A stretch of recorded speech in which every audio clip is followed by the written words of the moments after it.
సింహం నోటి నుండి గట్టిగా అరుపులు వచ్చాయి. అలాగే తన కాలు కూడా బాగైపోయింది.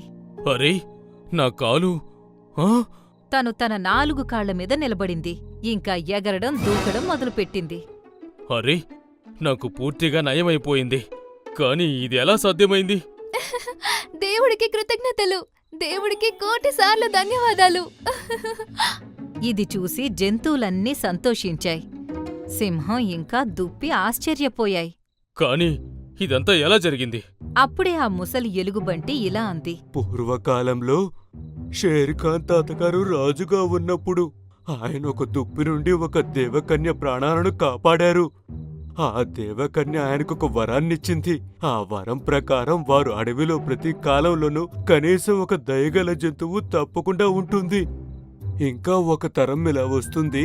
ఇక ఆ తరం వచ్చినప్పుడు ఒక ఆవిటి సింహం కూడా పుడుతుంది. ఆ ఆవిటి సింహం తనను తాను బాగు చేసుకోవడానికి ఏదైనా చేయడానికి సిద్ధంగా ఉంటుంది. ఆ సమయంలో ఒక దుప్పి దాని దగ్గరకు వచ్చి అది బాగుండాలంటే ఒక దయగల జంతువుని చంపి తినాలి అని రెచ్చగొడుతుంది. నిజానికి ఆ దయగల జంతువు చేతుల మీదుగా మృత్యుగుహ నుండి తెచ్చిన పండును ఆ సింహానికి తినిపిస్తే